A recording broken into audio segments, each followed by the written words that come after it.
Before I get going, I just want to extend one quick little reminder out to all of you. I want to say a quick word about that man over there, Mr. T, and the kids who are here mandatorily to play in the band. If you don't know, it's okay. So I've been here since 5th grade. Every year of my MB experience, I was playing graduation. And for those of you who don't know too much about Pomp and Circumstance, unless you're a flute, it's not the most fun song in the world to play. And it's also a very short song, so they just got to play it over and over and over again. And so from the bottom of my heart, guys, thanks, because I've been there. Can we get a round of applause for them?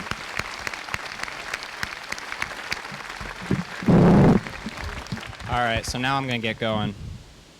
Guys, this year was absolutely incredible for me, and I feel like a lot of that had to do with the fact that I had a mantra or a motto, a phrase that I lived each year of my senior year by. And it was a mantra that began in Sandy Richter's freshman history class one day when she was talking about the transition from the Dark Ages to the Renaissance. She drew the analogy that it was as if the world had been cowering in the woods for hundreds and hundreds of years, never even seeing the sunlight. And then all of a sudden they found their way out of the woods.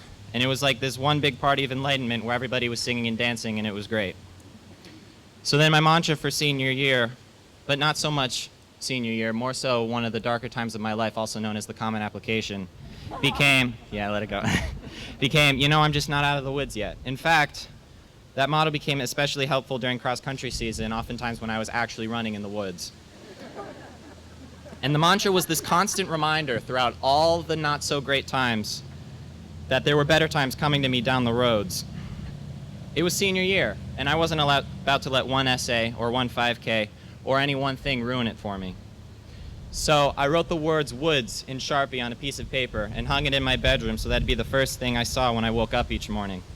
And when I was shooting free throws before tip-off on senior night, I reminded myself that even in the most darkest of forests, sorry, Miss Phipps, I messed up grammatically, thanks.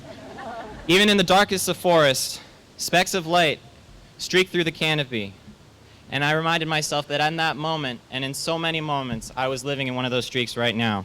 In fact, some of you are unlucky enough to be sitting in one of those streaks. Like some of you guys got shade. Like the F squad over there. I'm sorry, guys. Going back to what I said at convocation, whenever I rolled a 1 or a 2, the woods seemed to always be my 6. But you know, the motto stopped working after a while because I found it made me focus more on the negative things than appreciating the better things. But then April 1st came along and the stress of college applications was over for me. And although I had had my motto all throughout senior year, that day I took the paper down because I'd forgotten why I ever put it up in the first place.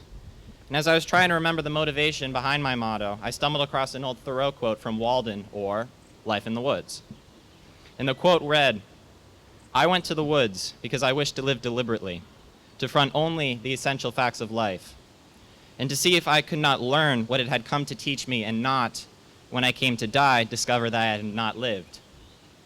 Pretty powerful. So, if we give the woods a name and call it high school, then we realize that we never entered the woods just so that one day we could leave them and head on to some higher form of enlightenment, paint the Sistine Chapel, and get A's in college.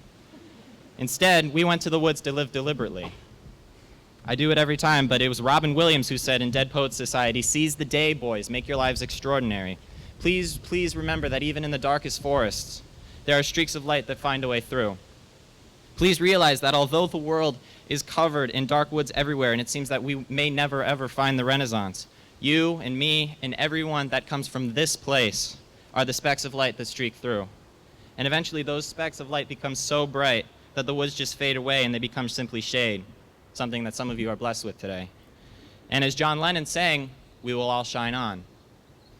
And you know, I do have a bit of a confession to make. I am excited to be graduating today and leaving Moses Brown. But that's not for any bad reason. It's because I know that 10, 20 years from now, I know in my heart that the world will be a better place because the 99 kids that you see sitting in front of you will be running it. And let me say that you kids, my classmates, are the brightest specks of light that I've ever seen in my life. But the reason why you are all the streaks of light that I see you as today is because you were the ones who decided to live deliberately. You, the class of 2015, had that drive. You know, we were the ones who memorized the 30-minute monologues and refused to ever admit that the water was poisoned. We were the ones who built wind turbines and photography websites, and we taught each other that Ches innovation is actually pronounced Shea innovation. And, speaking of Shea, We were the ones who took over the Super Bowl in the second half by running it right up the middle. Andrew Howard, where are you at? I want to give you a shout out right now. Love you. I love you.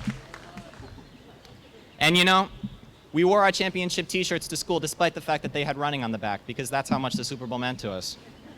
We never, ever lost to Barrington's field hockey team when it mattered.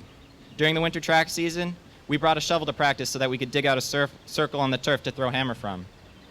And speaking of cold, we huddled together under the blankets when the cold threatened to ruin School of Rock, and we rocked every one of our dances, if you'll excuse the pun, TA. So what I'm going to ask you today is please don't ever lose that drive, because that drive is what's going to save the world someday. And you know, although our futures are uncertain at this point, I know in my heart that they are, in a word, bright.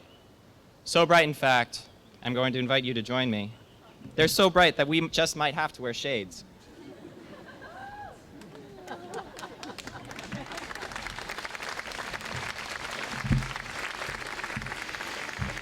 And you know, even if a lot of uncertainty about our future surrounds us now, the one thing that I know for sure is that I will never ever forget the words I'm speaking right now. And I will always remember those days when you called me worm. Thank you, ladies and gentlemen. You guys so totally rocked it.